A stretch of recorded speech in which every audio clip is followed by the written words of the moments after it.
Hi, good evening, everyone. Welcome to our Tuesday, November 26, 2024 Board of Education meeting. May I ask you to please rise for our Pledge of Allegiance? I pledge allegiance to the flag of the United States of America and to the republic for which it stands, one nation, under God, indivisible, with liberty and justice for all.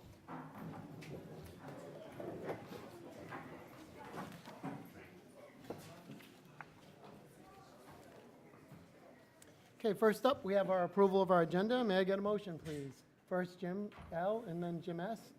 Any discussion or questions? All in favor? 6-0. Next up, we have our superintendent's report. Mr. Poole.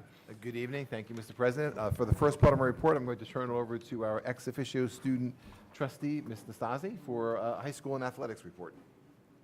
Starting off the student report, here are the overall achievements for fall sports. The varsity girls soccer team became 2-time Long Island champions and 3-time county champions. Emily Herr became a state champion for the 200-yard individual medley in swimming. She also gained a bronze medal in the 100 butterfly. She is now being considered for All-American honors and has committed to continue swimming at Villanova. An upcoming event and volunteer opportunity is the 43rd annual Turkey Trot this Thanksgiving at Miller Ave, which is run by SWR Track. Not only is this a fun run to exercise in, but it also allows students, especially those close with SWR Track, to gain volunteer hours. Registration begins at 7 a.m. Here are some awards and acknowledgements of student success. 5 SWR students were recognized by the New York State Music Association. Eden Q was elected to perform in the All-State Performing Ensemble to take place in Rochester, New York this December. Max Barome, Natalie Cortina, Lee Minty, and Aubrey Russo were also selected as alternates. 4 of our SWR students, Juliana O'Neill, Caitlin Schaefer, Anna Minetti, and Sasha Soletskaya, have completed Regeneron Science Talent Search applications this year. The Regeneron application is seen as the most challenging and prestigious accomplishment given to high school students. On Wednesday and Thursday of last week, our Act Now and Natural Helpers students combined forces to present our annual program for suicide awareness to 9th grade students. Short vignettes on the warning signs of teen suicide were created and acted out by our amazing students.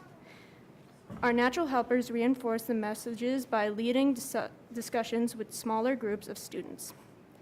Auditions for this year's Coffee House are underway. There should be another group of amazing performances. Coffee House will take place in the afternoon on Friday, December 20th. Thank you. Thank you. Thank you. Excellent. So just to continue on, over at the, just quick on athletics, next meeting, we'll certainly have our fall athletic recognitions at our next meeting. Some fantastic accomplishments this fall. And also, just for myself, to the 4 students that completed the Regeneron application. So rigorous, so detailed. I know they came to the board. Some of them came and shared what their research was earlier in the school year, but we will certainly have them back as well to congratulate them on completing those Regeneron national applications. And I'm looking forward to hearing about their success with those applications in the future. Over at the middle school, the winter concert is taking place on December 4th at the high school. I know our student musicians have been working very hard, getting excited to perform. Over at the middle school as well, the annual Radicals versus Tories Assembly is going to be held on December 13th. Which way will the vote go? Independence or loyalty to the crown? 6th graders are going to see a live production of A Christmas Carol at Theater 3 in Port Jeff on December 12th in support of the English Language Arts classes. Over at Wading River, the Student Council has brought thousands of non-perishable food items to local food pantry through their food collection efforts in time for Thanksgiving from their very successful food drive. All students read the Wading River Book of the Month, 10 Beautiful Things by Molly Beth Griffin, to help remember the importance of showing gratitude, which was the Wildcat trait of the month. And students as well at Wading River are preparing for the 4th and 5th grade winter concerts that will take place the evening of Thursday, December 12th at the high school at 6 and 7:30 p.m. The 3rd grade concert will be Monday, December 16th at 6:30 p.m. And here at Miller Avenue, the Miller Avenue Student Council as well collected numerous non-perishable items for a local food pantry as part of their Thanksgiving food drive, and thank you to the community from both schools for all their donations. First grade students experienced hands-on science through interactive labs during their recent visit to the Brookhaven National Laboratory, and second grade students held their annual Thanksgiving Day Parade, marching through the halls of the Miller Avenue schools. Students learned about the traditions of Thanksgiving, and the celebration was enjoyed by all. And that concludes my report. Thank you. Thank you, Mr. Poole. I did want to say it's really nice to be back here at Miller Avenue, first off, so thank you. We're very excited about that. And I wanted to start first with reading a statement on behalf of the board and then cover a few other quick items. Generally, as a Board of Education, we provide live stream access to these meetings to ensure our transparency and accessibility for all members and for our community.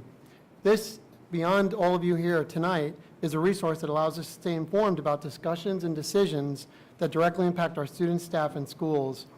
We become aware that segments of these live streams are being edited and shared on social media in ways that distort the facts and misrepresent the conversations that take place during our meetings that we take pride in. Additionally, these can become deeply damaging. So I just want to emphasize, editing content to manipulate the context of our discussions is, again, like I said, just counterproductive to the goals that we all share up here on the board. And as a board, we remain dedicated to serving our community and the integrity and transparency always present to provide to our students, and obviously providing for students and school outcome. So just wanted to share that with everyone tonight, take that opportunity. In addition, I have a few other quick items to say. I don't know if the board, if anyone wanted to add to that first off. So thank you for that. Mr. Poole, you said it well. The Wildcat Trade of the Month is sharing, I think it's an attitude of gratitude, right? Okay, cool. So we wanted to thank Ms. Stephanie Mahoney tonight, our district clerk, for being thankful. She'll be leaving us this evening. And so first, let me take a moment to thank Stephanie.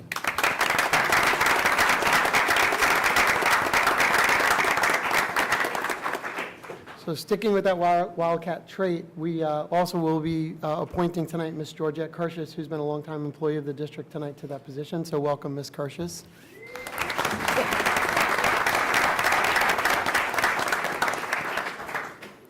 I also wanted to spend a moment to, what did I want to do next?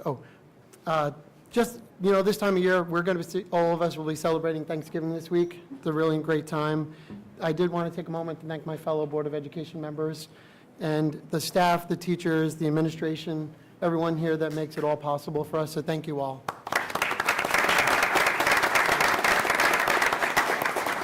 Hope everyone has a tremendous Thanksgiving with their friends and family. Okay, moving next. Any other opportunity for board members? I did want to thank the students. I should do that I'll do that when she gets up. I'll do that in a moment. Next up, we have, we have statements of residence, agenda items. I don't think we have any agenda items tonight, so we're going to keep moving. Student staff recognitions. We have Miller Avenue student performance presentation with Ms. Verity. Thank you.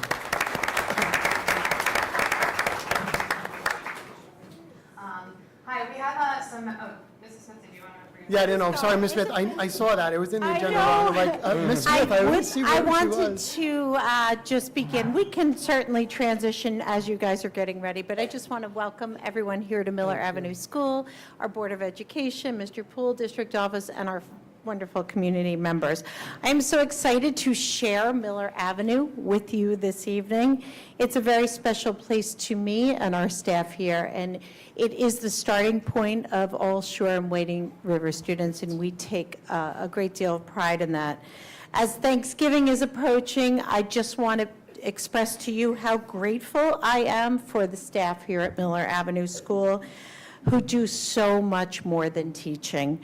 They create a warm, supportive environment where children are first, and the love for learning is our mission here. I'm going to skip around a little bit now, and I want to talk a little bit about some of the new initiatives that we have at Miller Avenue, one being some fantastic clubs here. We were We've extended our after-school academics, and we have more than 100 students here attending clubs this year, which is a huge difference than we had last year, about double.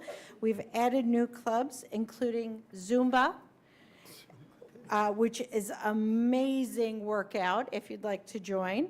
We have a new art club here at Miller Avenue, and we have added a leadership club for our first graders, very similar to our student council, teaching our little ones that you are never too young to make a positive difference in the world. Since Ms. Verity's students are waiting so patiently, I would like to introduce them, and I thought it would be such a great opportunity to just introduce Ms. Verity and members of her coding club. She's really working on some innovative programs that I do not understand as well as these students. So I am very proud to share with you some of the things that they are working on this year. Thank you, Mrs. Smith. So this is, I think, our 6th year of having Coding Club here at Miller Avenue. This group of students, we've met, I think, 6 times this year so far for session 1. So they're going to show you a few of the things that we've worked on so far. And we're going to start off with some games that we've been working on programming the last couple of weeks. Every student's game is really individualized, but we selected one to show you tonight. So Andrew and Justin are going to present this, and Andrew's going to start off by telling you about what app we used. We use Scratch Junior, and this is my game. So Andrew, want to tell them a little bit about what they see on the screen? So these are the characters. This is the starting one, and this is the ending one. And then these are the levels. Right, and then half the space. And this is where you code the characters to do stuff. And so Justin, tell them about the first step, what we had to do for our game. So you needed to press that landscape button, and you needed to press the very first one, and press the paintbrush on the top, and then pick a color on the bottom, and then press the paint bucket, and then press on the background, and then you'll get that color. And then so go to the side, and then you'll see like a square thing. Press on that, and then like move your hand around to like make a rectangle. Then dye it a different color, and like go to the other side, and then press the stamp button, and then you could like make more to make a maze. And everyone made a couple different levels that you can see over here. And then they, Justin, you want to tell them about the characters? So when you first make a level, the cat is not the right size. So you need to go to the yellow thing, and then drag a flag out, and then go to the purple one with the person on it, and then drag the third one that has big and then goes to small. Connect that to the flag, and then put the 2 on 8, and then press the flag. I'll shrink the characters down. And then same thing for that.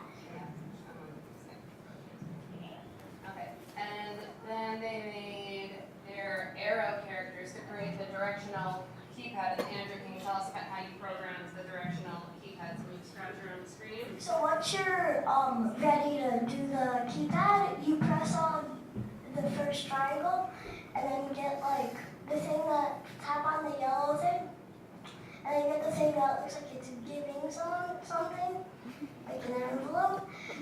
And before that, you need the thing that looks like you're tapping a guy, and then put that, and then connect those 2.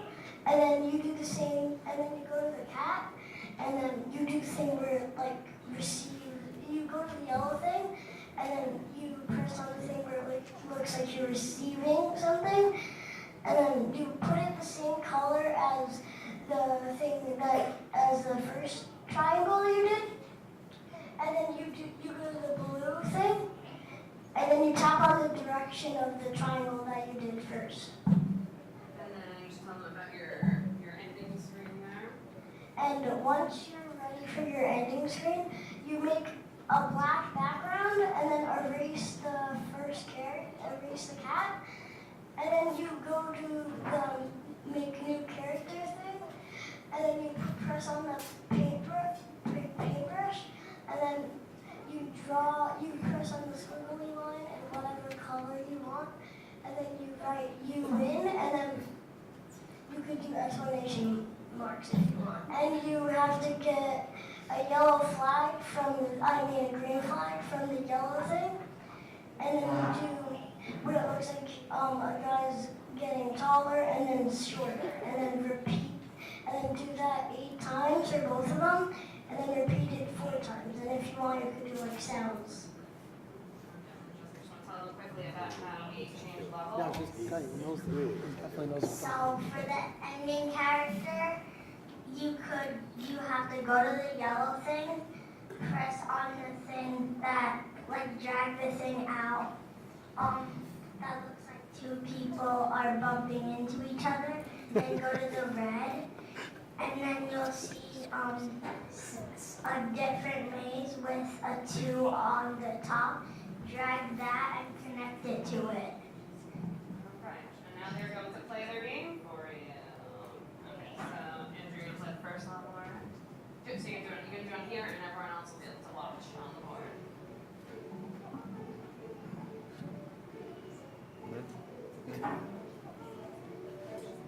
Move over. Oh, what happened?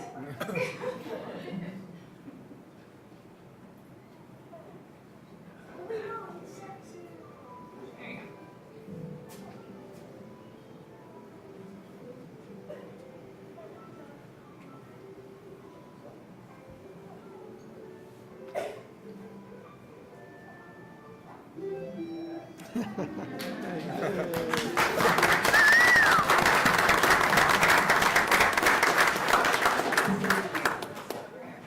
Okay, so we've also been using some robots.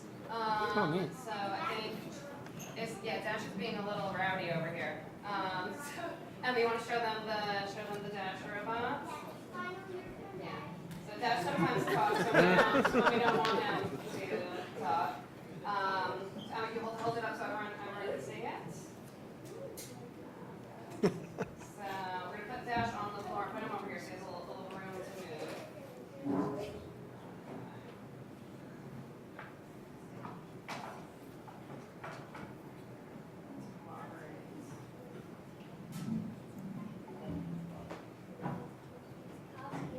There we go. Okay, so Emma's going to tell you about what Dash is going to do. So just go ahead and talk through. The green button that has the star makes all the controls do what it does when you press the green button. This one's going to That one makes Dash go forward 100 that's the distance. And he's going to go. really fast. His belly button turns yellow.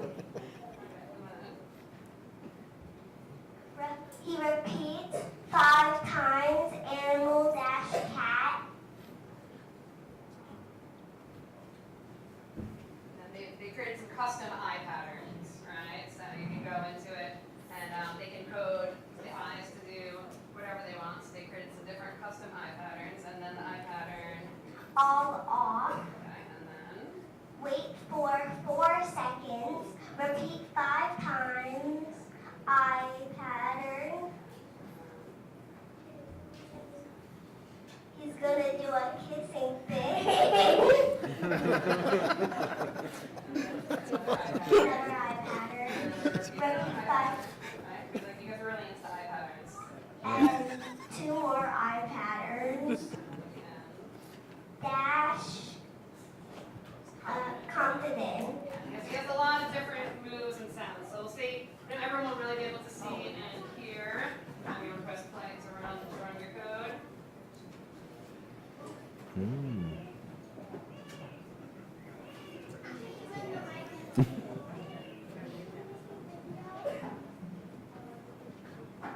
Doing some waiting, do some eye patterns.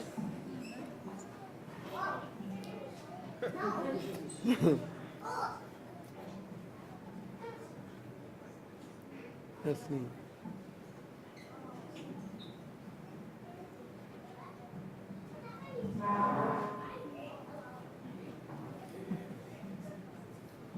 Very neat. So it's hard to hear him singing, but he did a lot of singing and moving. So this is called block coding Okay. that they're learning with a few different programs that we learned block coding in. And then Sam's going to show you the dot robot. So she doesn't move. This is Dash's sister. So he has some coding for the dot robot. So Sam, you want to quickly tell them about what the dot's going to do?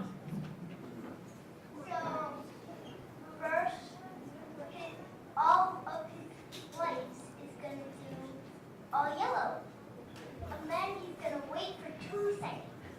Then he's going to say, hello, random people, and now goodbye. And then his light here is going to turn green, even though both of them are already green. Then he's going to wait for 2 seconds. Then he's going to say, wee! Then his right ear is blue. Then he's going to wait for 3 seconds again.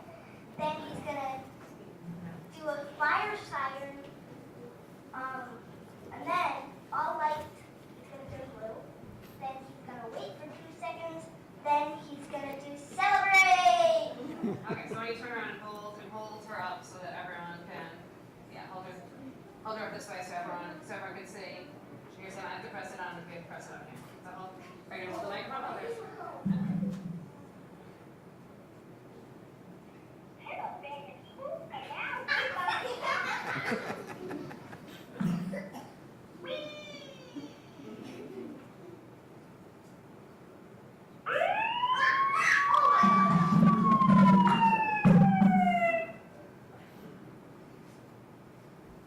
Happy birthday.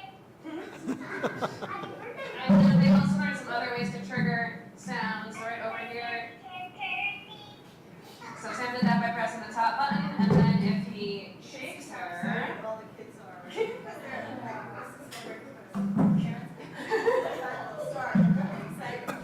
So when he shook her, she made a sleeping noise, and then a laugh.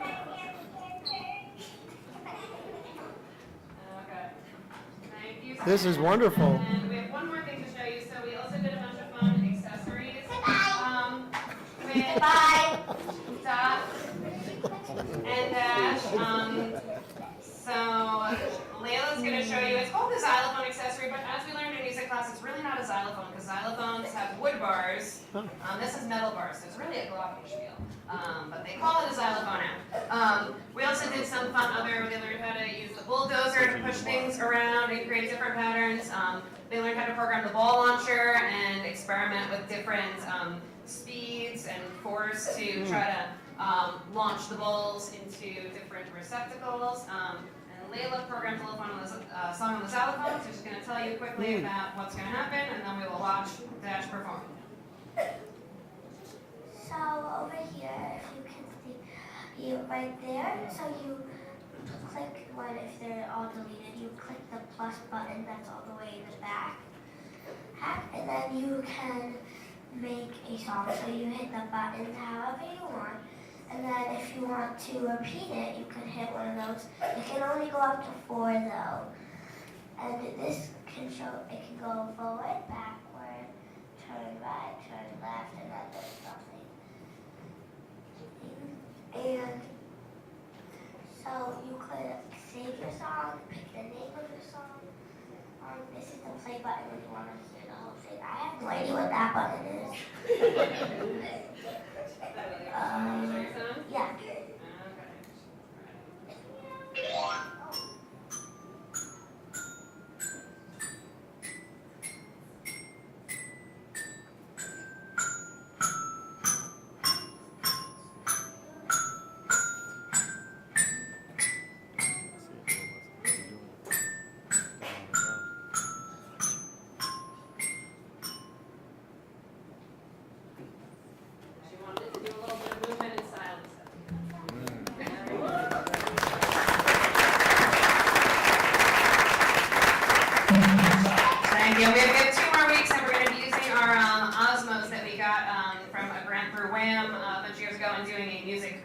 project our last Nice. couple of weeks. Thank you. Thank you. Very nice. Thank you, Ms. Verity. All righty. Thank you so much, Ms. Verity, for your work with our coding club and with our music program here at Miller Avenue. Boys and girls, that was quite impressive. Yeah, sure was. Not only your coding skills, but your public speaking. Very great job. Thank you. So we have one other presentation before we complete the evening here. And what makes our school special here at Miller Avenue isn't just what we teach, but it certainly is how we teach it.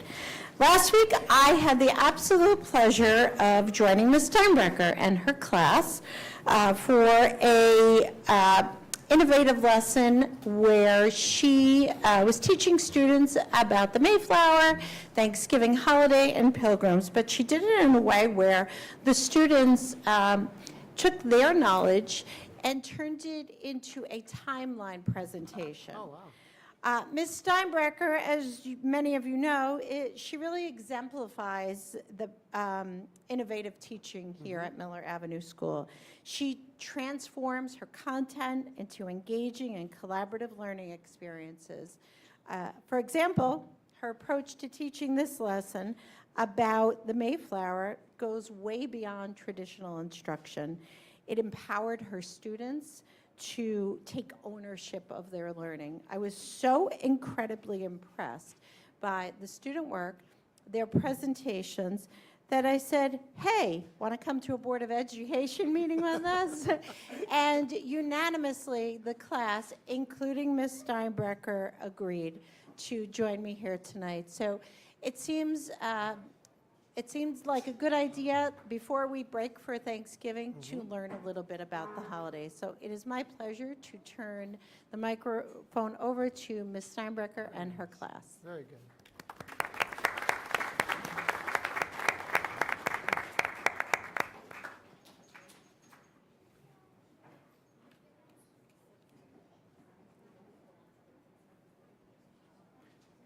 Welcome, Mrs. Steinbrecher.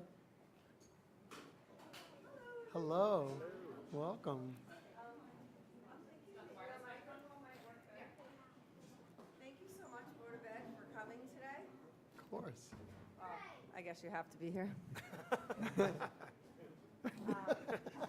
We brainstormed some things that my students thought you should know, and Yes. you would probably be here still on Thanksgiving if we did everything that they wanted to tell you. So we shortened it a little bit. No problem. 400 years ago, the Mayflower left England with another ship called the Speedwell. And a week into their voyage, the Speedwell sprung a leak, and both ships had to go back to England. The pilgrims on the Speedwell had to squeeze onto the Mayflower. Some people decided it was too dangerous to go across the ocean with only one boat. Those people did not make the trip.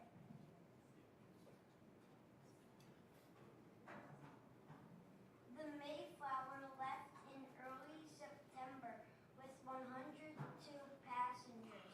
32 of them were children. One baby was born when the Mayflower was in the middle of the ocean, so they named him Oceanus. At first, the ocean was tranquil. That means calm. Then the Mayflower hit storm after storm. One storm was so bad, the main beam broke. The pilgrims were seasick. They had to sleep below deck on the floor, and they had no bathroom. Oh, no. But it gets worse. They were seasick every day and night. The stench below deck was horrible, but it gets worse. The hardtack got bugs in it, the cheese got moldy, and the water went bad. Everyone had to drink beer, even the kids. But it gets worse. Because of the storms, the ship went astray. Oh, no. They were trying to get to a settlement in Virginia, but they landed in Cape Cod instead. There were no settlement there, so they had nowhere to live. some of these words you might be like, all right, second graders don't know the word stray and destination. But part of the lesson was learning good vocabulary as we were going along, so they do understand the words they're saying. It took over a month, and then they found a good place to make their village. Then they anchored the Mayflower and took a small boat to the shore. They stepped on a rock to get out of the boat. This rock became famous. They called it Plymouth Rock. The first winter was terrible, with lots and lots and lots of snow. They had very little food, and they were very cold. This is very sad, but at the end of the first winter, half the pilgrims died. None of the children died, though in the spring the Mayflower sailed back to England. But none of the pilgrims wanted to go back. Then the pilgrims met Tisquantum. You might know him as Squanto, but that's not his original name. Explorers changed his name to Squanto. Without Squanto, they wouldn't have survived. He taught them how to hunt, catch fish and eels, and how to plant their seeds. That fall, they had plenty of food for the whole winter. They were so thankful they wanted to have a feast to celebrate. They invited the Native American chief and his family to come to the feast. He showed up with 90 Native Americans. They had deer, lobster, eels, fish, and of course, turkey at the feast. They also had popcorn. The first Thanksgiving was in the street and lasted for 3 days. The men played games and the women did all the work. Sounds familiar, right? Not much has changed. Today we remember all we are thankful for, and we remember to be giving to others. We made pumpkin bread in class, and each of us brought home a loaf to share with our families. Wow. We would like to see a song with you as well.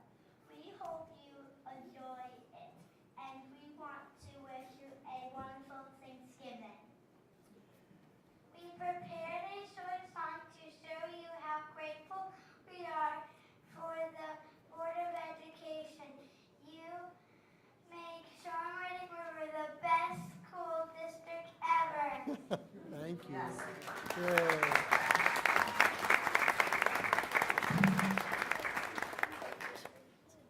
We're going to share the bread in a second. We're going to sing our song first.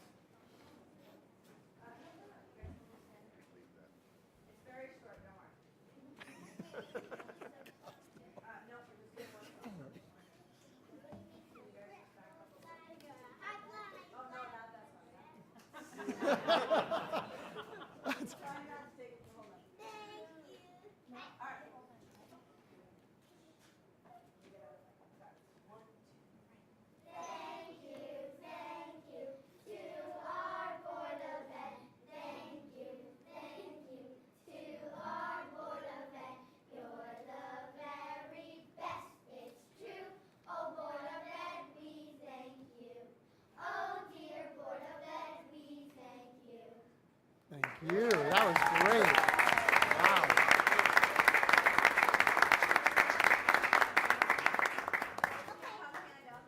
Thank you. That was great. We'll see that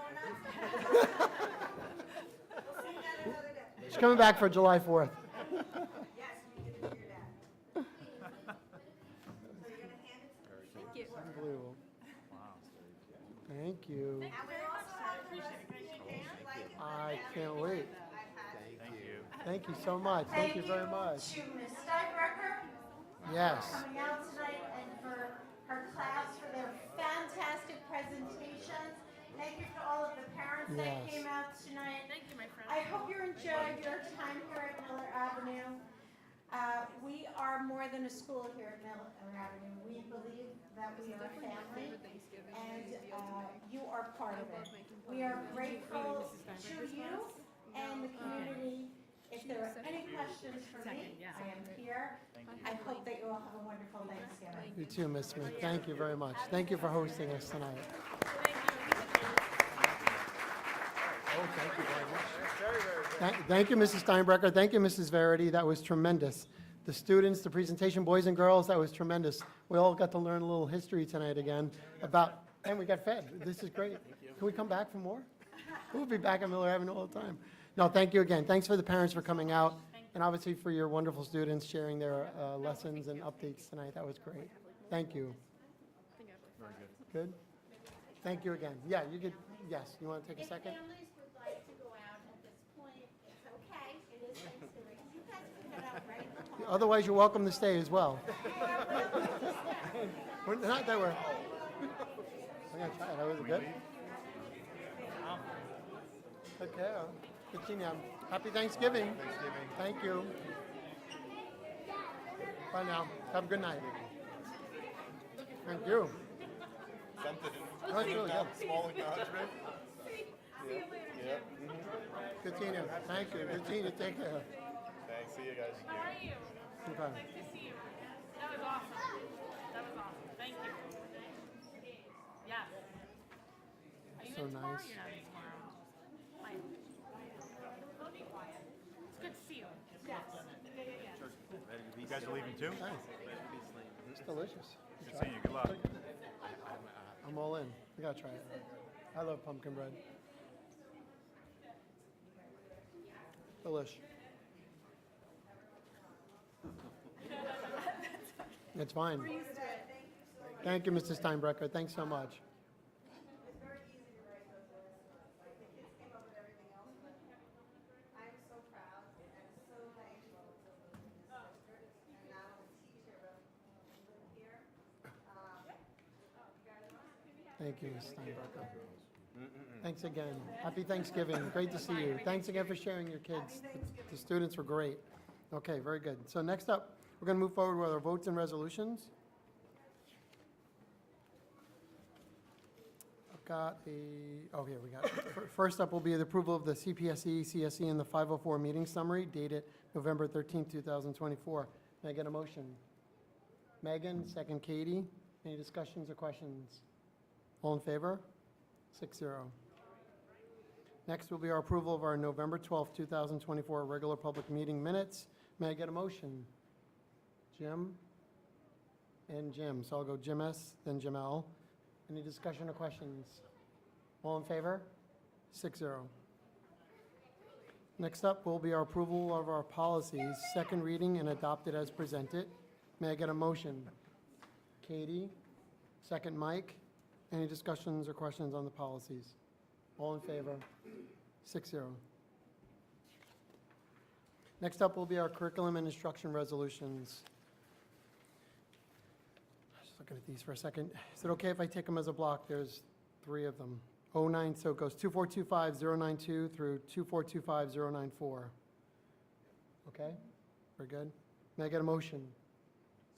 First Mike, second Jim. What's that? Jim, Jim S. You guys, yeah, you always, one of these days I'll get that. Yeah. Jim S. Thank God you don't sit next to each other. Jamel for me. One of these days we'll get it done. All in favor? 6-0. Next up will be our human resources resolution. I've got 2 of them, 2425095 and 2425096. Okay to take as a block? Yes. Okay. May I get a motion? Jim L. and then Katie. All in favor? 6-0. Next up will be our business and operations resolutions. In this section, there's 2 of them. Okay to take as a block? 2425097 and 2425098. Okay? Yes? Okay, may I get a motion? Jim S. Second Mike. Any discussion or questions? All in favor? 6-0. Next up, we have personnel. May I get a motion? Megan, second Katie. Any discussion or questions on personnel? All in favor? 6-0. Next up will be Oh, yeah. Congratulations, Ms. Kirschus. Thank you, Georgette. Congratulations. Thank you. Looking forward to having you serve with us. Thank you. Okay, next up, we have communications. I don't have any communications. Okay. Next up will be our discussion on capital work. Yeah, just, I don't know if you wanted to say anything yourself, okay. So where we left off from one of our previous meetings, we had discussed potentially looking at some bond projects or turf fields, conversations around capital. I didn't know if the board wanted to add anything specific on. More recently, we did hold a space and facilities meeting where the administration and the committee reviewed what is currently being proposed from our 2017 capital reserve and the projects that are underway. I don't know if there was any specific items that you guys want to speak about. Yeah, so I thought from the meeting they were going to reconvene at the next meeting to put forth a recommendation, but I don't think any recommendation has been sent to the board to review. Yeah, from the space and facilities, Mike, right? Because we both attended. Yes. Yeah, and I didn't, and you're right. I think that there were some proposals and discussions, but I didn't see there wasn't a final recommendation, I guess, at this point for the board to consider. When is the next meeting? December 17th, was it? Correct. December 17th. I don't know why I remember that off the top of my head, but And is that the plan at that meeting? it is. I think at that point, because we're going to get into budget planning already, so I think at that point, we definitely have to have, correct me if I'm wrong, Mr. Arcuri, we would definitely need a recommendation for you and administration, what you're going to be proposing for, because part of it, Jim, goes toward what in the spring, for the budget vote potentially, if we're doing any kind of capital work and things along those lines, those all have to be thought through and put forth. So, yeah, there wasn't a recommendation thus far, Okay. so. Is there anything you wanted to share from the meeting? I don't have it in front of me. I should have. No, it's okay. I mean, Yeah, I think that, let me think out loud. Mike, you were there. We reviewed, during the meeting, Mike, feel free to jump in. We reviewed by building the different recommended projects that were going to be accomplished, whether it was more than likely it was using the 2021 capital. And keep me honest if I'm wrong. Right, 2021, had to think about it for a minute. So put forth recommendations, whether it was here at Miller Avenue, Wading River, the middle school, the high school, and just for the public's awareness, tonight as well, the reason why we visit our buildings is to see what's been accomplished, and it gives us an idea to look around the building as well, to see what's on our building condition survey and what's space and facilities considering as far as new capital work that's necessary. And we, again, through the space and facilities, then it rises up through that, and it's part of the discussion on. So you just reviewed all the scope of work? Yep, reviewed the scope of work. That's it, Megan. That's right. Anything else anyone wants to talk about on capital work? Just that there were some questions at the last meeting about some due diligence or tasks that we had asked administration to provide us. Do we want to review those since it was a public conversation with some of those discussion items that Mr. Poole and the administration provided us with answers to? Yeah, such as, Mike, like the use of the athletic fields, things like that? No, I don't want to read from the question that provided, but building aid units, whether or not turf fields are eligible for building aid, multiple items on the proposition, items like that I think Mr. Poole provided us those answers. I don't have a problem sharing those, Jerry, right? So, Mike, do you want to read those out to the folks here and to the? No, I can if you want. Yeah, I mean, I asked the question the last time. I was curious about building aid, and the answer Yeah. that we were given is that on turf fields, it has to be paired with instructional spaces in order to get any type of reimbursement. That's So right. That was the question I raised last time. And just, I think Mr. Arcuri clarified that on space and facilities, that with the last turf, I don't want to speak for you, but I think you said you just added a flooring job inside the building, and that we were able to get turf field aidable for that. I think it's got an Is that correct? instructional component, right, Mr. Curie? When it has instructional component or something along those lines, then it's aidable. Yep, it's working. Yes, you are doing an interior instructional space project. Attaching it to an outdoor athletic field allows the outdoor athletic field to be eligible for state aid, correct? Got it. I think that was the question that Megan was just referencing. So But there's sin- there's no real quantity of work or requirement for that interior renovation. For example, last time when we did the tennis courts and the high school roof, we did the library carpeting, and that actually made the entire project, roof and tennis courts, eligible for aid. What that ratio is, the architect lays out for us, but I had asked clearly, it is an interior ceiling project, as an example, an interior flooring project coupled with a synthetic field that would be used as part of the athletic program as well as the PE program, would make that project aidable based on the current process inside of facilities planning currently. And that would be the plan for the replacement of the existing turf, to make that aidable? Absolutely, yes. So basically, a synthetic turf field by itself is not aidable, but coupled with an interior project it is. Correct. Okay, that's helpful. Which I think is standard practice for every project that's performed in the district. We would never put just let me clarify, we would never put a project up to SED that's not aidable. We will always put projects up that are eligible for aid when there is something eligible for aid. If it is a warehouse space, if it is a storage space, if it is something related to the food service program that is not eligible for aid, then they would not go up. Typically, using the bond as an example, approximately 88% of the total work completed with that particular project was eligible for aid.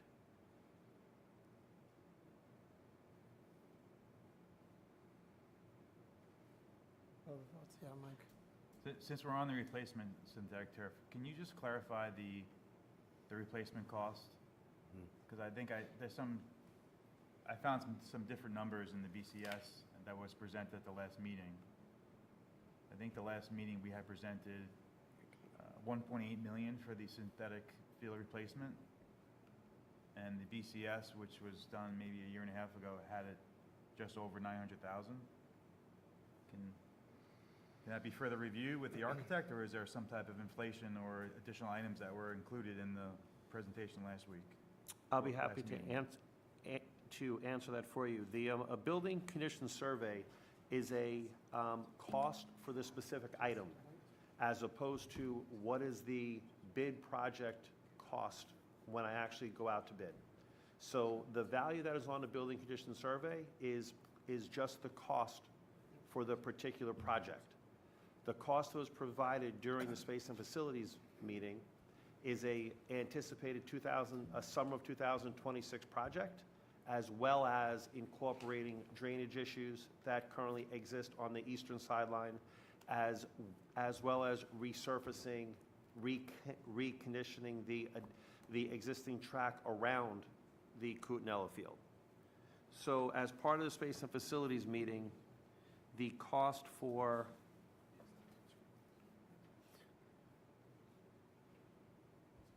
bear with me, I'm going to get you the cost that was prepared for that meeting.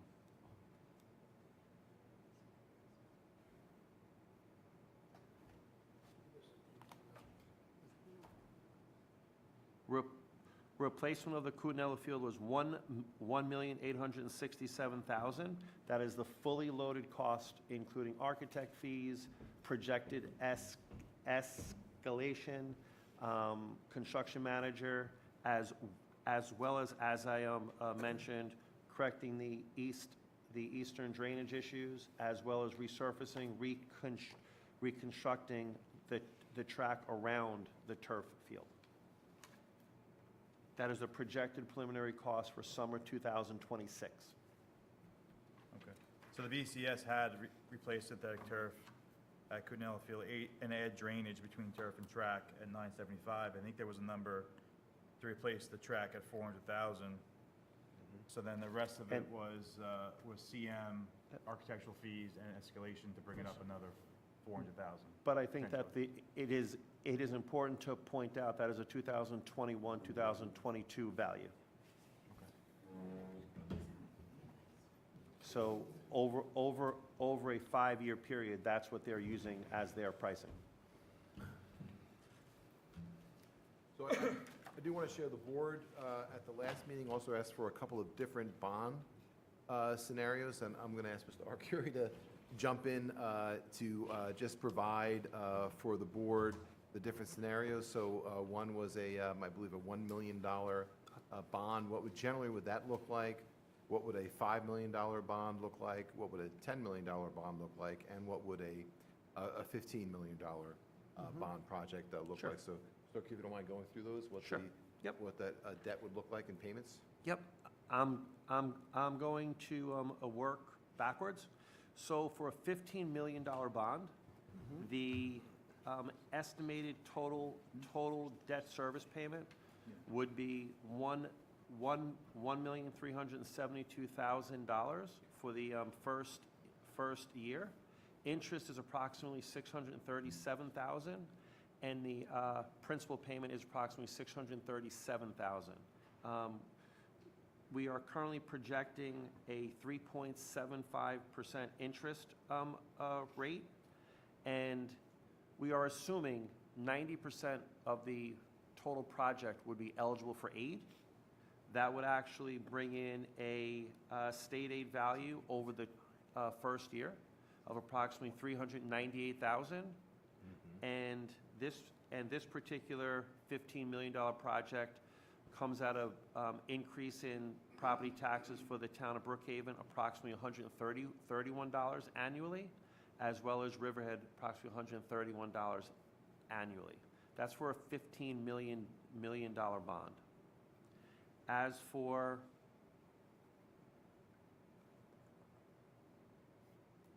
let me get the other one. It's coming.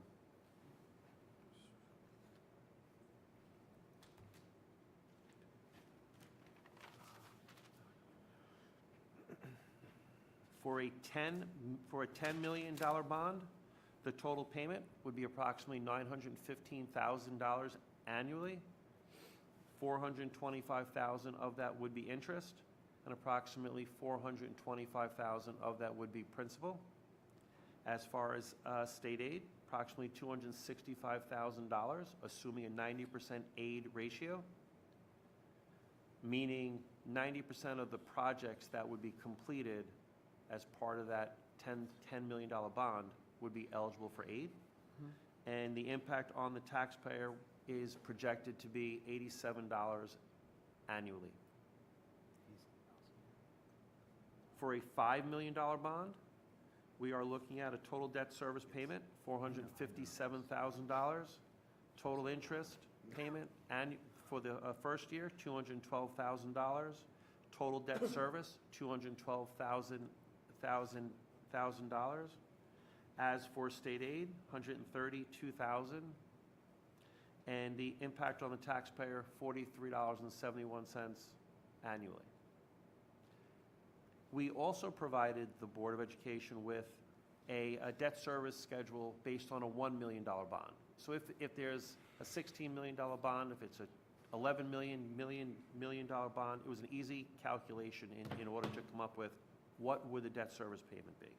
So on a $1 million bond, the total debt service is $92,500 annually. Interest is $42,500, and the debt and the principal payment is $42,000 also. Projected aid, again, based on 90% of the bond work being eligible for aid, would be approximately $65,000 eligible for aid coming in. And as far as the impact on the taxpayer, $8.88 annually. State aid has been calculated based on a current aid ratio, which is a little less than 34%.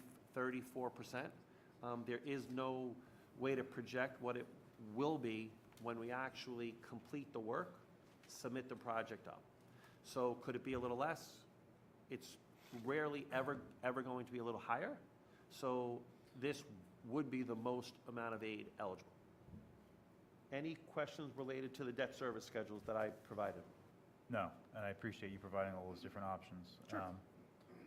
Just to clarify again, so the slide last week that we presented from administration, the three costs that we're talking about here as far as, the word turf, was a turf baseball infield and modifications to the irrigation at $800,000, turf softball infield at $600,000, and the second turf field that's $2.1 million, which roughly comes to about $3.5 million. And maybe that's unloaded, maybe that's not AE fees or CM fees, but probably within that $5 million bond option. Is that correct? I just want to, could you just state for the second time, based on a space and facilities meeting? No, this what is- was the value of This of was the second field? This was based on the presentation that we had at the last meeting here. Okay. It was 2.1 for the second turf field, 600,000 for the softball infield, and 800,000 for the baseball infield, including modified irrigation. So even if those numbers, we'll call it escalate a little bit over the next couple of years, we You would are be within well the within the $5 $5 million option. Yes, sir. Okay. Yep. And that has an annual cost to the residents at $43.74 a year. 43, I just $43. wrote down, I wrote 4371. So $3 a month.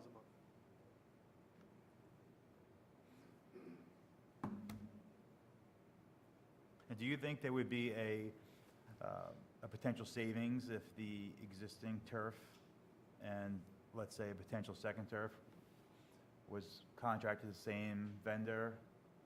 Is there any savings? You probably won't do them at the same time, maybe not, because you would have a lot of space being shut down, but would there be any means of savings? Historically speaking, bidding out a project, the bigger the project, the better the price. However, when it comes to a synthetic field, you know as well as I do, there are two main players on the island, and to do two turf fields on one school district property would actually put us in a very tight spot. In case they weren't finished at the same time, you Right. get a wet summer, then the start of the fall season could be challenging. But You could stagger them. I'm certain building Right. bidding out two projects at the same time would definitely bring in a different price. And the only reason I mention that is because one of the items in consideration at Space and Facility was the replacement of the existing turf. Yep. So we could roll this into this potential bond, or whatever we want to call it, and then that would free up some capital reserve for other projects that the administration had prioritized. Of course, sure.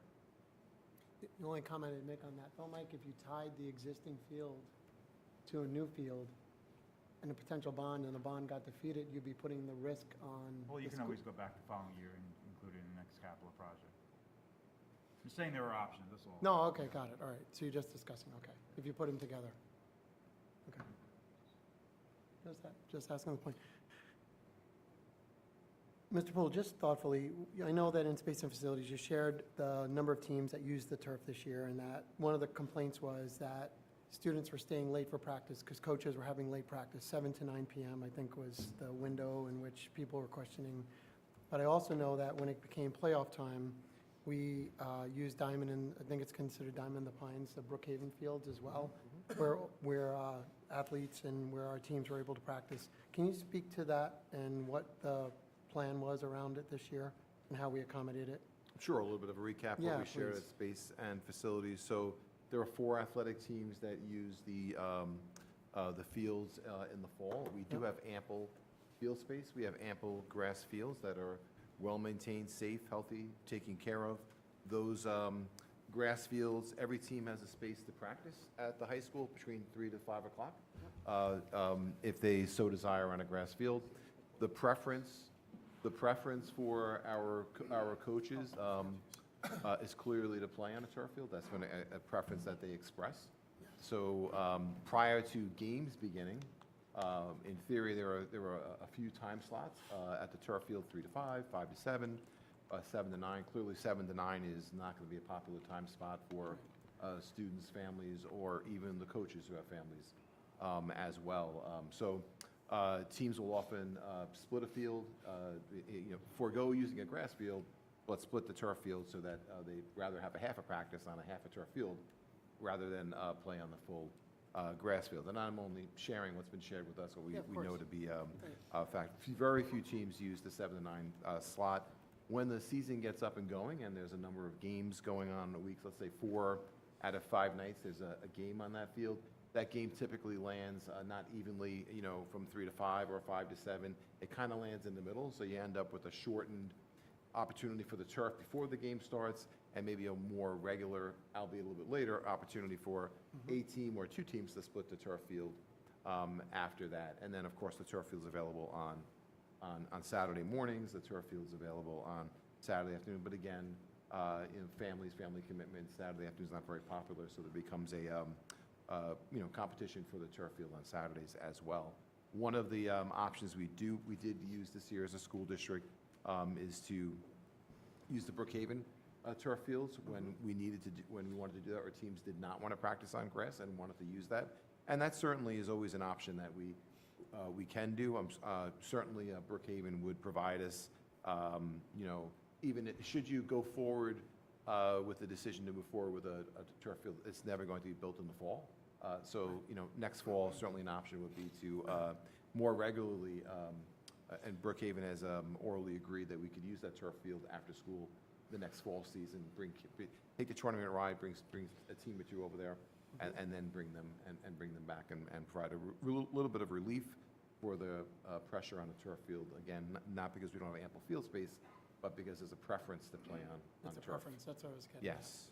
So it's primarily a preference, which I understand the reason for it, but there's really not other than in the fall, I think you explained as well, in the springtime, we don't have this conflict because there's only 2 sports. It's 4 sports in the fall. It's field hockey, and field hockey generally, I don't want to say they're required to play on turf, but it's a different game on grass than turf. And that is a team that will, if it's only 7 to 9, they will take the 7 to 9 spot because turf is important for field hockey. But in the spring, yes, it's lacrosse. That's generally a full field sport in the spring, so it's much less pressure, in the spring there is on the fall. You have soccer, boys and girls soccer, you have field hockey, and you have football, varsity teams. So switching gears, Mr. Poole, so talk to us a little Tom, bit about. can you just speak? It's hard to hear you. Oh, can you hear me? I'm sorry. I thought you talked loud enough, Mike. I just want to get you loud and clear for the video. I'm loud and clear. Radio, here we go. No, I was going to say, on the community requests, do we see a lot of community requests for our fields these days, Mr. Poole? Can you give us an update on that? We do. If I took a look back over the last school year, there were about 90 to 100 different instances of a community group wanting to use the turf field, and that resulted in about 350 to 380 hours of community use on the turf field. Yeah. Okay, interesting. Okay. Does anyone else have anything to add? Just to elaborate on that, so do we have any indication of how many of those requests were denied due to, obviously, our athletic programs utilizing the field? I think it's a little bit of a conversation. If a community group wants to use it, of course, athletics gets first dibs. It's a conversation, and they usually work around the athletic program. If the season is extended because of the playoffs and a community group has booked the turf field, there's a phone call from facilities office, hey, can you move that to here? Can you move that to here? And generally it kind of works out through a dialogue between the facilities office and the community group so that the teams and the coaches have that first opportunity. And just to add to that, so the community groups that we're talking about, I know some of them are paid for-profit organizations, and I think it's a very affordable option to use turf. But I think a lot of the other users are youth programs that are afforded the use of turf fields for no charge. So we're not just talking about the potential impact to our high school sports, but we're also talking about potentially more opportunities for our youth sports as well in the community. There are definitely a range of groups that use it, groups that are fully for-profit, that are mostly servicing students in Shoreham-Wading River, all the way to groups that are for-profit, that may not mostly service students in Shoreham-Wading River. So there's a range. I would say, generally speaking, the needle is towards community groups that are putting programs together for students in our area.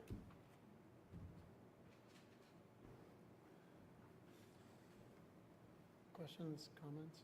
I know, I just think that's an important distinction to call out, because I think as we engage in this discussion, we're talking about the community usage as well, not just, I think that there seems to be this perception, it's portrayed that it's only for athletic teams. But I think any investment that we make for our campus, the community has the ability to access, and I think that's important to note, because that's obviously, I didn't realize it was that high. I mean, to have, 90 to 100 requests in a given year, and we're talking about during the school year, correct? So Across the school year. between September and Yeah. June. I mean, that's a significant number of requests, so I think that's something that has to be taken into consideration as well. But, yeah, that number's even larger, because that's just the request, but then the actual usage of the field is 300, and you said 350? The hours are 350 hours. so- 330 to 350 hours Right. of community use. I think I wanted to open it up. I think at this point, since we're in a discussion topic, Stephanie, you said you had some folks that signed up to speak Yes. tonight. I do. Mr. Jeffrey Giacomin? Just state your name and your address at the podium. Jeffrey Jockman, 38 Benjamin Street. Is that all you need? I have something written down, but before I say it, I just wanted to clarify. You guys mentioned 4 sports in the fall and 2 in the spring. You're missing the biggest one that's on the track field is the track. Every time lacrosse has a game or soccer has a game, track, who runs on the track, has to go somewhere else because there isn't another track. And I know we have a net around it, but that doesn't work. So anytime there's a game, there's fans there, they get displaced and they have a track. So yes, we have other grass fields, but when there's a game, like you said, that team ultimately gets displaced in the fall for cross country and for the spring for boys and girls varsity track. I think that, just not to interrupt you, but I No, think go ahead. that's also the case if there's a track event. Correct. That I think the teams cannot practice on the field because of, sight lines for the officials, correct? Yes, Okay. I'm sorry. I don't want to be rude, but I have it You made a written. good point, thank you. You're welcome.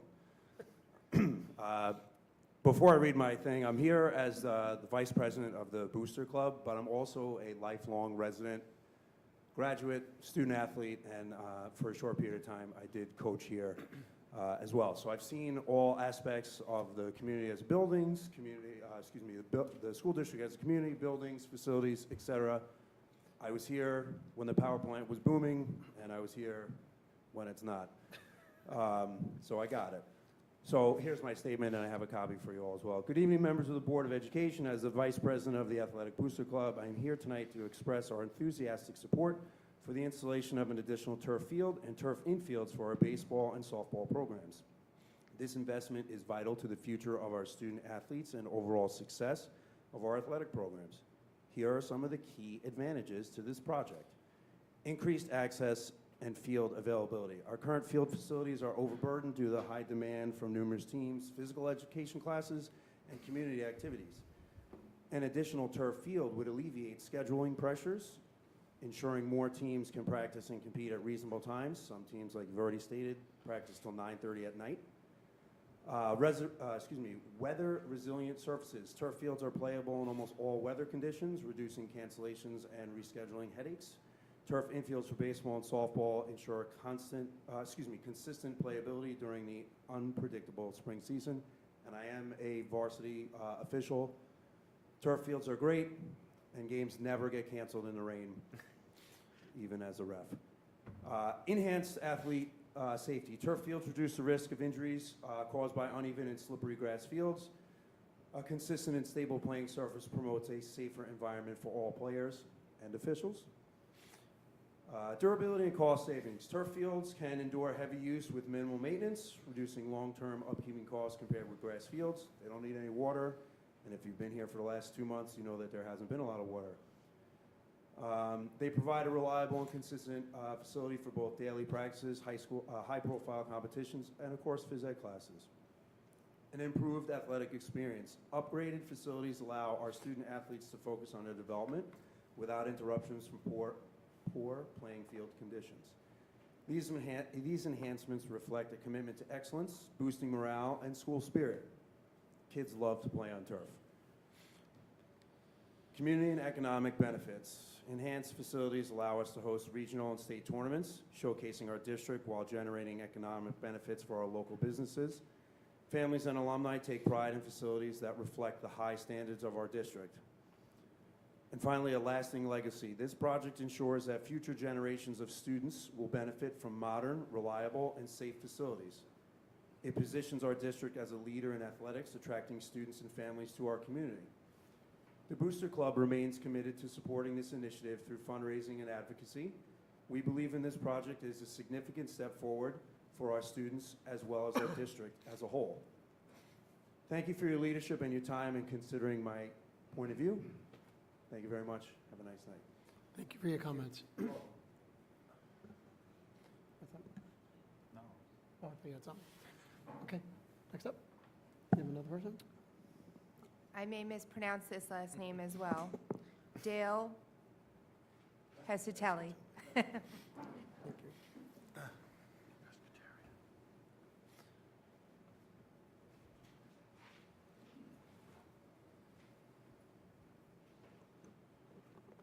Good evening. My name is Dale Pescatelli.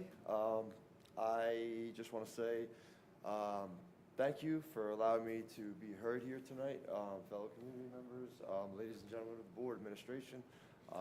My name again is Dale Pescatelli. I am a former student athlete here. I am a current PE teacher and coach out in Hewlett, and I don't want to beat a dead horse with the turf fields, as Jeff just mentioned, but I have a lot of the same stuff that I was going to bring up. In addition to, many people believe that it's sports that are using it.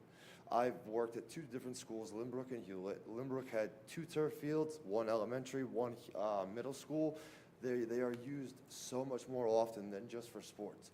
Marching band, field days, graduation rehearsals, things like that. They're just countless things that they are used for. And now where I am at Hewlett currently, we actually have the same exact thing going on over there. We have softball and baseball infield turfs, 2 turf fields. One was just redone and the other was redone. I will try to find out from some of the board members if there was a price reduction in order to maybe have that happen over here generally as well. But yeah, again, I don't want to beat a dead horse, but turf fields are used for much more than just sports. Brings community members together, kids together, and they just go out and look to have a good time. But not only do I appreciate it, but I've lived it, and it's the centerpiece for your school. That's where you have everything. That's where you have your graduations. That's where you have everything that goes on with your school. That's why it's Thomas Cuttinella Field, and I just want to thank you for your time tonight, and hope you all have a great evening. Thank you. Just a quick question, not to bring you back up here. Are you a current resident? Can you just provide your address? I apologize. So 2 South Trail, Shoreham, New York. I am a recent 3-year member of Shoreham-Wading River, but as I said, I went here all my life, and I am also a new father, 7 months, and just turned 3 years Saturday. So whether my children play sports or not, I still advocate towards turf fields because I just think it's good for all community members, even if my kids, are in the play, something like that. So again, thank you very much. Thank you. Could I ask you one more question? I'm sorry. You sat here all night, you might as well give you your opportunity to talk. As far as a coach, do you see any advantage for athletes? Every athlete, student athletes have, the goal of playing in college, the goal of playing D1, and then we have a couple D1 athletes here tonight. Do you see that there's an advantage for playing not only games but practicing on turf? Because obviously we see that a lot of school districts making you have it, but also colleges. What's your experience with that? I will kind of maybe use an analogy for the lacrosse, which is one of the sports that I do coach. They have shot clocks in every other state. They just passed the law to have shot clocks now. I talked to some of the college coaches for recruiters and things like that, and they said that New York was falling behind because they weren't using shot clocks. So again, I've lived it. When I noticed that student athletes are continuously participating and playing on turf, when they move on to those bigger and better fields that are also field turf and they consistently play on that, I do see advantages and better play out of these student athletes. And I'm not just kind of trying to reference that, you know, another turf field is going to give us more college athletes, but I think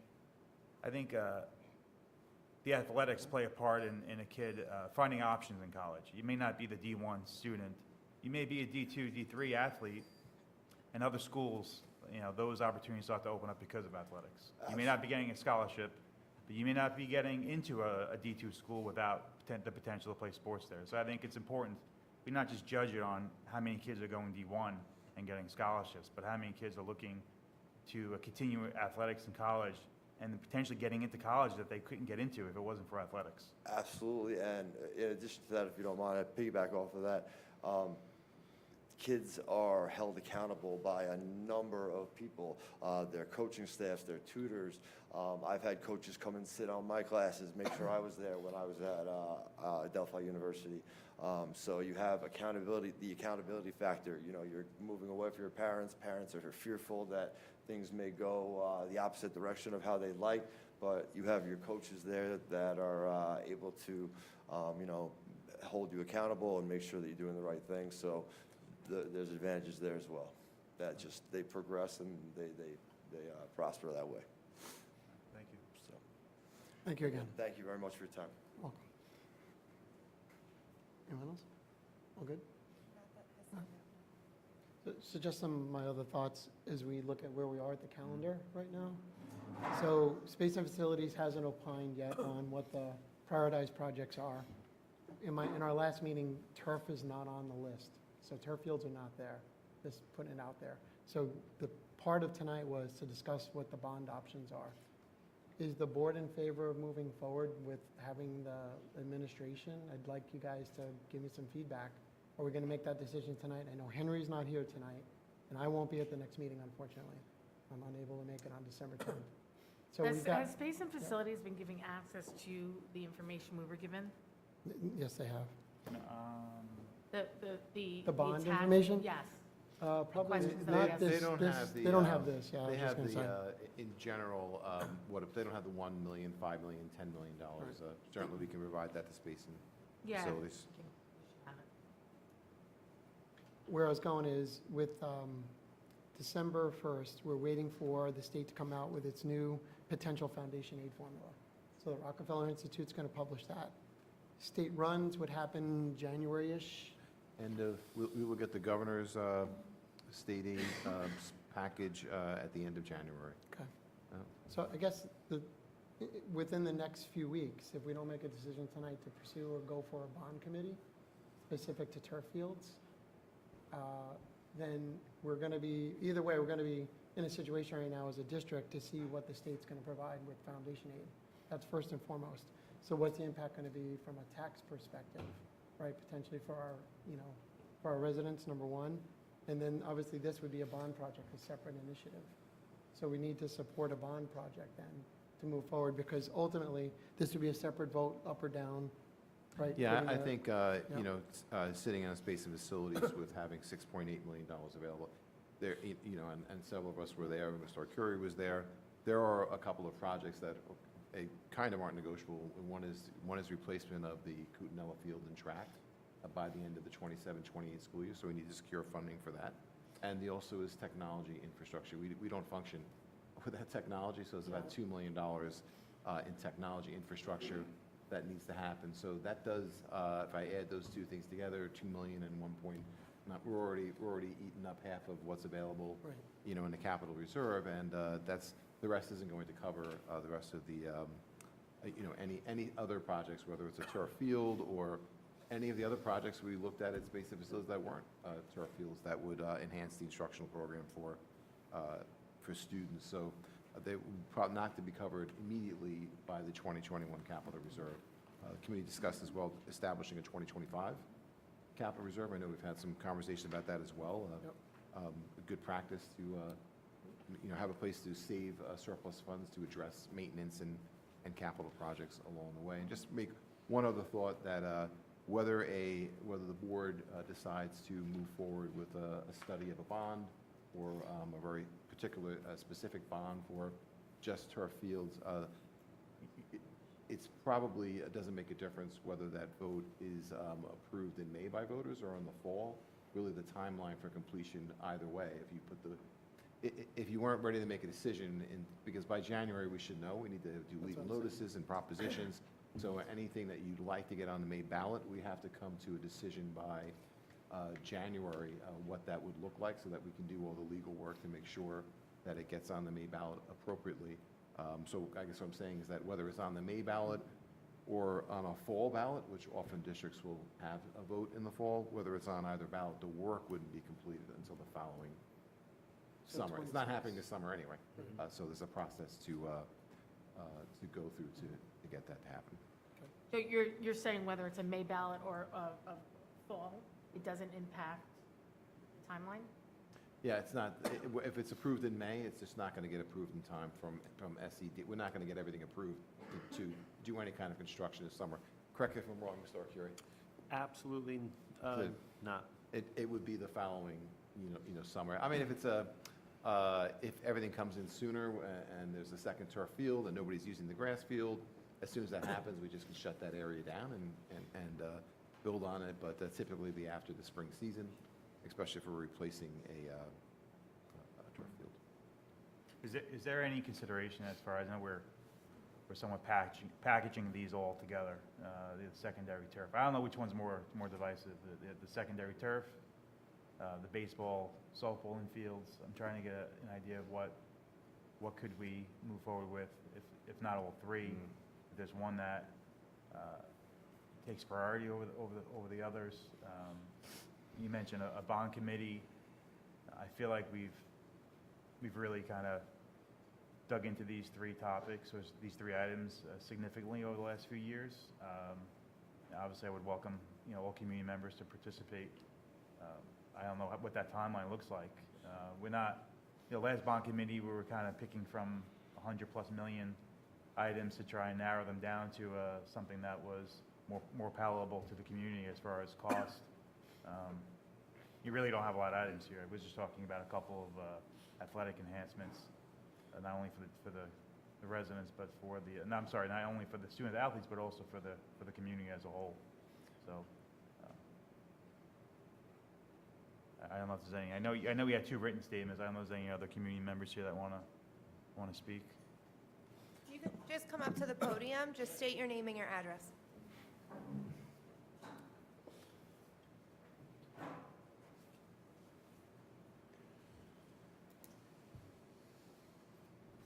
Good evening. Thank you. My name is Mike Williams. I've been a resident in Shoreham for 50 years, and I live on 3 Upper Cross Way in Shoreham.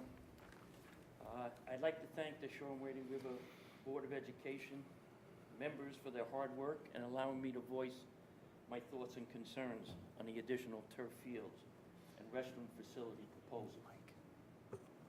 Thank you. I've been fortunate and blessed to have my 3 children experience and prosper from the Shoreham-Wading River educational program. The Shoreham-Wading River School District was one of the main reasons for making Shoreham our home. My children participated in the athletic programs the district provided throughout their middle school and high school years. As a result of their hard work, God-given talents, and athletic opportunities provided by the Shoreham-Wading River School District, each one earned a scholarship to a Division I university athletic program. Again, I am grateful and I am blessed. I wholeheartedly support giving our students today the best opportunities to compete and succeed. And in today's environment, that opportunity must include providing safe smooth-surfaced, accessible athletic fields for practice and games. As my grandchildren are now going through the ranks in the Shoreham-Wading River educational program, one grandson in 7th grade, another grandson in 9th grade, and a granddaughter in 12th grade, I am a little concerned they are not being given the best opportunity to be successful on the athletic field. It is fine to be fiscally responsible, but never at the expense of our children. After some research, there are 25 school districts in Suffolk County with more than one turf field. That is almost half the districts in the county. Why isn't Shoreham-Wading River on that list? It has been proven, and no secret, turf fields provide a safer and smoother playing surface. With increased technology in the past 5 years, turf fields last longer, drain faster, and require lower maintenance costs. After a heavy rain, teams with turf fields can practice or play games in 2 or 3 hours. Teams without turf will at times need to wait 2 or 3 days. No seed, no weeds, no fertilizer, no pesticides, no moles, no woodchucks, which have caused havoc and proved costly to control our own current fields. Turf fields is a wise choice. As for a restroom facility being provided in the backfield area, where hundreds of children participate in youth programs and houses the varsity baseball field, providing comfort for players, coaches, and spectators should be a major concern. Once again, a wise choice.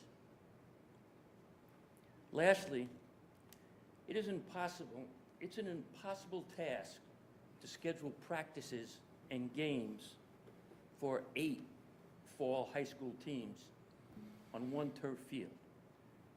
8 teams, not 4, because each team has a varsity and a JV that need to play games and practice. Houdini couldn't do that. I have witnessed firsthand the junior varsity football team having to move a game to the middle school due to the lack of success, the lack of access to a field at the high school. I have attended every girls' field hockey game this fall. Mrs. Anderson can surely attest to that. Her daughter and my granddaughter play on the same team. I have heard firsthand about the field hockey team arriving to practice one evening to find the boys' JV soccer team playing on the game the girls were scheduled to play on. Unfortunately, the boys' JV soccer team, along with the officials, had to leave the field, not even getting to halftime. I have witnessed the field hockey team needing to wait, which felt like an eternity, for the boys' football and soccer teams, both practicing on the one turf field, to end their practices. The girls were scheduled to celebrate Senior Day before their scheduled game. I have also heard firsthand the girls' field hockey team, more often than not, were scheduled to practice from 7 p.m. to 9 p.m. because that was the only time the one turf field was available. I was a high school math teacher and coach in a neighboring district for 31 years. In those 31 years, I have never witnessed nor heard of a high school sports team, boys or girls, starting a practice at 7 p.m. because it's absurd. How do they do homework? How much is being deprived of the value of a family dinner?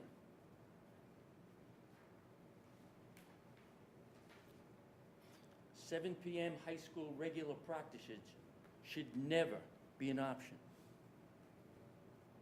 I am asking this board to put the turf fields and restroom facility proposal up as a proposition in this May. Let the community decide its importance.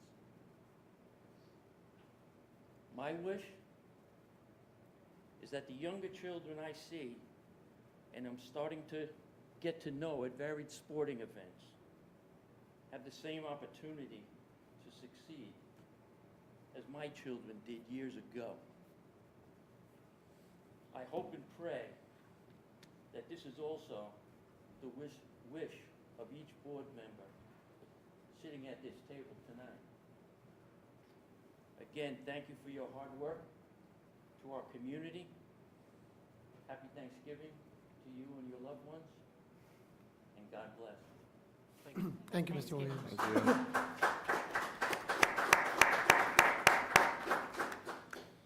Okay. So from the board's perspective, we still are at a stalemate. We don't have space and facilities approvals or advocacy for turf fields. I'm glad the residents spoke up tonight, but where is the board at? Tom, just for clarity, I mean, do we need their approval? I mean, Well, I mean, that's ultimately our decision. I just want to clarify that all the don't hard know work that- they put in, it's an advisory committee.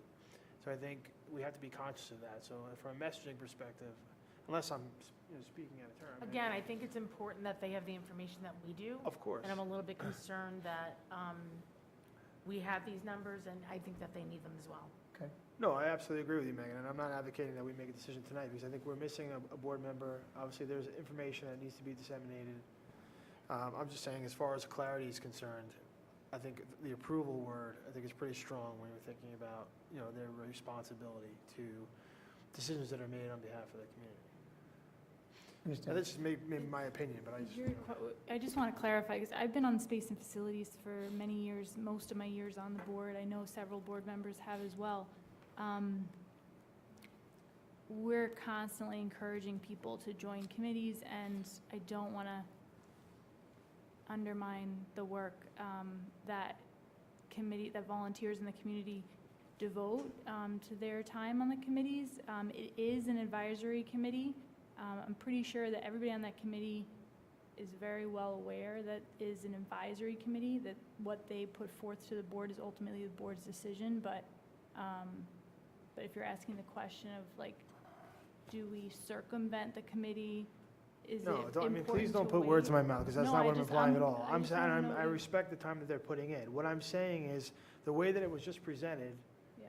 that we definitely want their input, we want them to make Okay, I just wanted to recommendations. make It's sure not, that was clear. all I'm saying, I want to clarify, and maybe I misheard, is that it's not for them to approve anything, Not it's a- for them to advise. No, they've always been an advisory. Exactly right, and that's all I'm pointing out. Yes, 100%.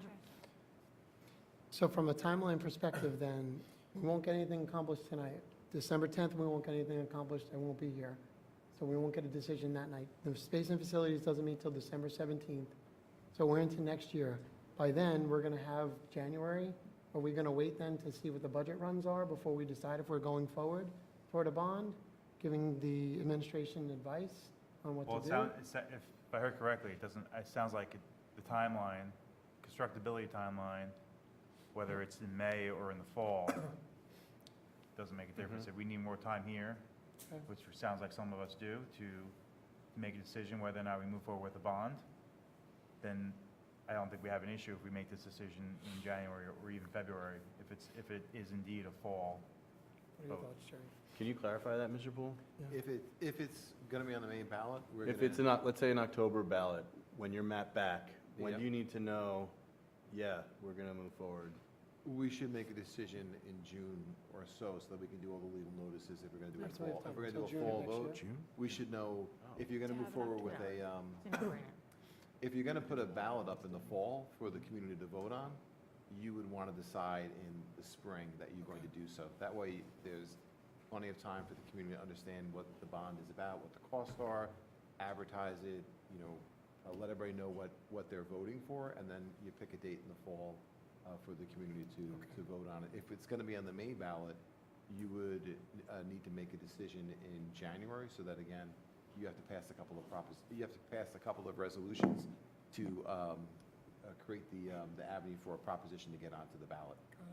And that, because it was January, now you have February, March, you have 3 months And that again, if the decision's made in January, what the bond would look like, that would also give you, 2 or 3 months to advise the community about what the may vote. But again, the timing is, as far as construction, there's no difference as when the construction was started, whether it's in the Because it's a fall summer-only or project. it's a summer, most of it's a summer project, yes. Well, yeah, you could do the baseball and softball infields in the Sure. fall if you wanted to. There's no Sure, activity. some of it may start a little bit sooner Right. if nobody's using it, yes, Right. yep. Yeah, I don't want the perception to be that the board is indecisive or that we deliberate, unnecessarily. I just want to, thank the administration for constantly providing us with the information and the details that we provided, and certainly the input of the community is valuable and meaningful to each of us. There is a constant competition of needs, wants, and requirements. We're up against a precarious position in terms of regionalization, not knowing exactly what to expect of the state ed runs, not knowing exactly what to expect of our funding for foundational aid, because the formula changed last year, and then there's word of it changing again. And so I just want to clarify, like, we deliberate over every single item on the budget, and every single, we look at rust on the back of a science classroom lab table.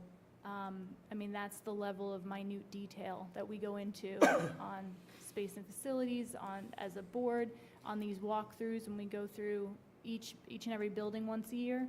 And so I think there's kind of this idea in the community that we unnecessarily raise taxes, or that we cut programming, such as UPK, or decide not to go for fields on a sort of flippant agenda. And we work together cohesively and take our governance very seriously. And I just wanted to air that out because of all of the accusations at a lack of transparency, or this idea that we can't come to some conclusion right away. No, absolutely. Appreciate that. Thank you, Kate. Thank you. Anyone else? Any other discussion or comments tonight? Okay, based on that, I'm going to adjourn. Can I get a motion to Wait, adjourn tonight's meeting? just one more thing, I'm sorry. Okay. I know we received an email, an update on regionalization. Does you want to give the community Oh, yeah. an Can you update? update that? Sure, so you want to tap in, Jerry, or tap in? State Ed issued a memo today. They issued a Today, memo just now, today. yep.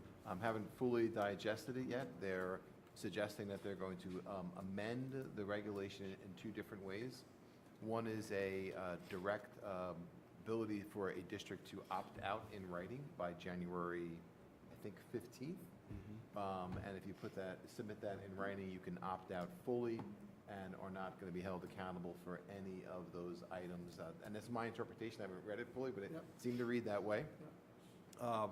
And then there was an amendment that should you not opt out and stay in the regionalization planning, that the portion of the regulation that allowed NICED to compel districts to accept their amendments to the local BOCES regionalization plan, that they would change that from compel to advise. However, my understanding is right today, I've just read it a couple hours ago, if you don't opt out, then the rest of the regulation applies to you. So if you don't opt out, it's the data reporting, it's the meetings, it's the developing and becoming part of a regionalization plan.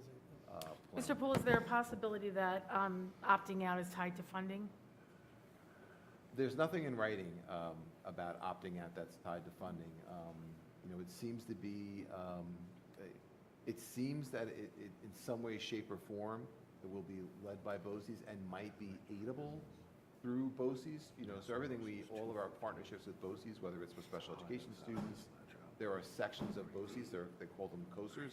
So and if you're part of a COSER, you're able to use that service and get aid on it. The law for BOCES is that every district in that BOCES catchment area has access to those services and those programs. I'd like to think that wouldn't be different for any other shared service that would benefit us that's established in the future. But I can't see that changing in the context of current education law. But if you're asking what are the unintended consequences of opting out and not being a part of it at all, it's not clear. It's not written along the way. And we have to see what that rewrite looks like, because there's been gaps in what they said previously and what the original regionalization says, so we'd have to wait. It Yes, sounds what was hopeful, though. professed didn't Yeah, line up sounds- with what the regulation read. So what Data was saying wasn't necessarily reflected in the regulations. So we have to make that decision, though, by January 15th, so. it should be- January what? I believe January 15th would be the date to send a letter to state it. okay. So we'll have to follow up that at a near upcoming meeting and come to a decision. So I don't think you'll have to send in the strengths and needs Around the state analysis. There's so if your district is deliberating as to whether or not to opt out or opt in to it, there's an extension for the submission of Okay, the district's data. very good. Thanks, Jay. So more to come, Mike. More to come on that. Right, Okay. Any other discussion, comments, questions? Okay. thank you, Tom. May I get a motion to adjourn tonight's meeting? First, Jim S., second, Katie. Okay to vote? All in favor? 6-0. Thank you, everyone. Thank you.